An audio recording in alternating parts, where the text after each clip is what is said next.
بسم الله الرحمن الرحيم. السلام عليكم ورحمة الله تعالى وبركاته. كنا وعن أو نكسن داوديال halkan waa barta aan ku leenahay YouTube-ka ee nuxurka wararka.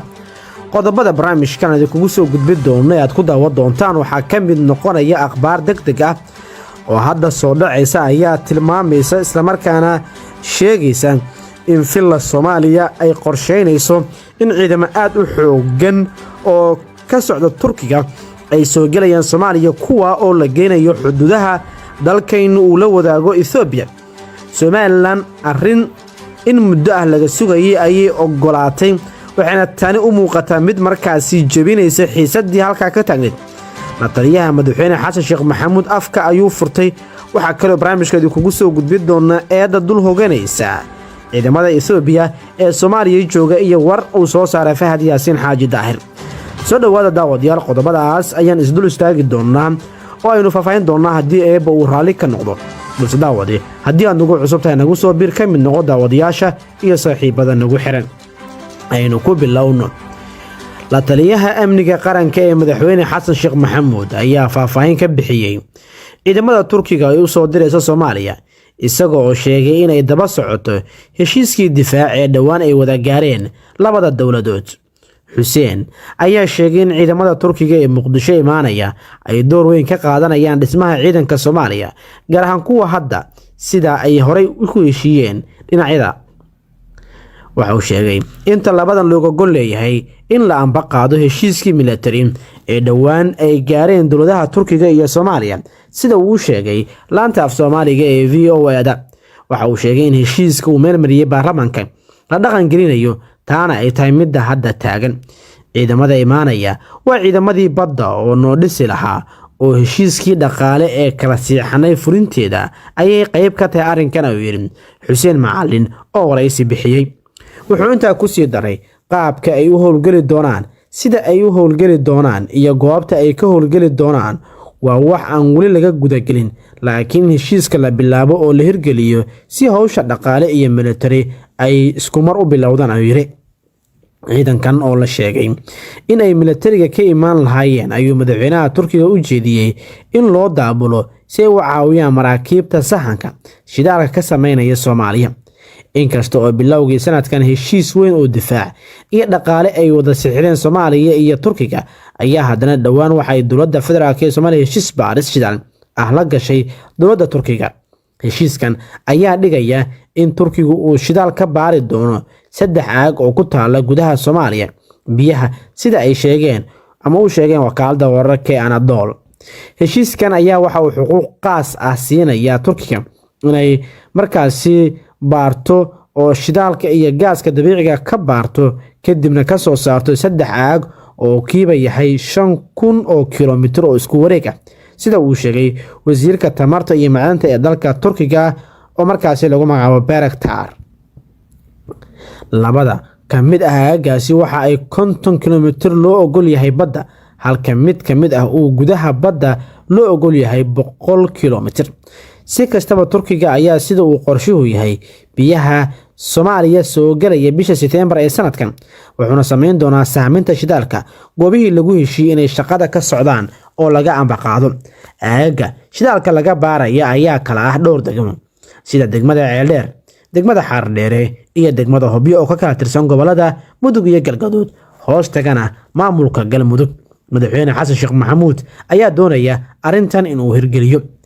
geesta kale xukuumadda Soomaaliland ayaa markii ugu horeysay shaacisay in ay diyaar u tahay in wada hadal la furto hoggaanka gacanta ku haya Laascanood kaas oo sarka ku haya maxaabiistii lagu kala qabsaday dagaalkii labada dhinac. wasiirka arrimaha gudaha Soomaaliland Maxamed Kahin oo la hadlay BBC-da ayaa ku dhawaaqay arrintan isagoo sheegay in xukuumaddiisu ay diyaar u tahay in wada xaajood laga furo arrinta maxaabiista.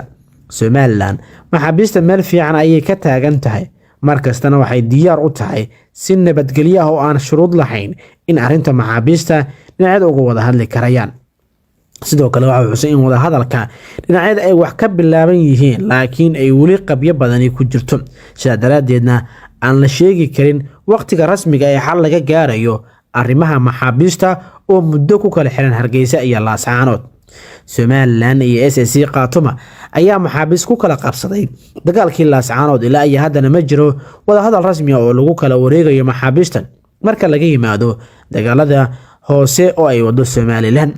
SSC Khaatuma ayaa shuruud uga dhigtay sii deynta maxaabiista Somaliland ee gacanta ku hayaan ilaa inta laga gaarayo heshiis nabadeed buuxa, mana cadda inay taa aqbashay xukuumadda Somaliland.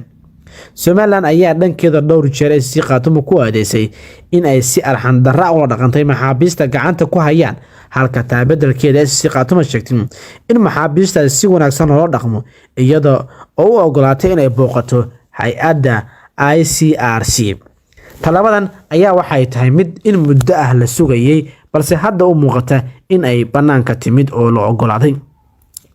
Geesta kale, Fahad Yaasiin Xaaji Daahir, agaasimihii hore hay'adda nabad sugidda iyo sirdoonka qaranka Soomaaliyeed ee NISA, Fahad Yaasiin ayaa soo saaray qoraal uu ku dhaliilay Xasan Sheekh Maxamuud oo ka aamusay doorashooyinka ka socda deegaanada maamulka Puntland.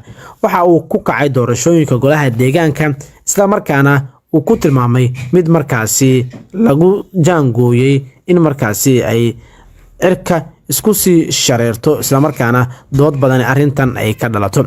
Fahad Yaasiin ayaa su'aal ka keenay sababta Xasan Sheekh Maxamuud ku celinaya in doorasho qof iyo cod uu aqbalayo, isla markaana uu diidan yahay midda haatan ka socota Puntland, taas uu sheegay in ay tahay mid markaasi ilaa iyo hadda ay u muuqdaan mid markaasi ay dood weyn arrintan ay ka soo muujinayso. Waxaana arrintan sidoo kale Fahad Yaasiin uu kaga hadlay mid markaasi doodeedu in muddo ay taalo. Madaxweyne Xasan Sheekh 2 sanadood iyo dheeraad oo uu xukunka joogo wuxuu meel walba iyo goor walba la taagan yahay dalka. Waxaan ka hirgelinayaa doorasho qof iyo cod ah. Shacabka iyo maamulka Puntland waxay qabsadeen doorasho qof iyo cod ah. Haddana madaxweynaha dalka waxa uu quuri la'yahay reer Puntland hambalyo iyo bogaadin inuu hawada u mariyo. Waxaan rabaa doorasho iyo qof iyo cod ah in ay dalka oo dhan ka qabsoonto. Haddana Puntland uma ogoli in ay arrintan ay qaadaan, waa mid markaasi aan la aqbali karin, ayuu yiri Fahad Yaasiin Xaaji Daahir. Madaxweynaha Jamhuuriyadda waa inuu iswaafajiyo hankiisa iyo hadafkiisa, ayuu mar kale yiri. Madaxweynaha dowladda federaalka ee Soomaaliya Mudane Xasan Sheekh Maxamuud ayaa muddooyinkii ugu dambeeyay waxa uu ku celcelinayay in la meel mariyo, isla markaana laga dhabeeyo in dalka ay ka dhacdo doorasho qof iyo cod ah si markaasi loo gaaro nidaam dimuqraadi ah oo la isku ogol yahay.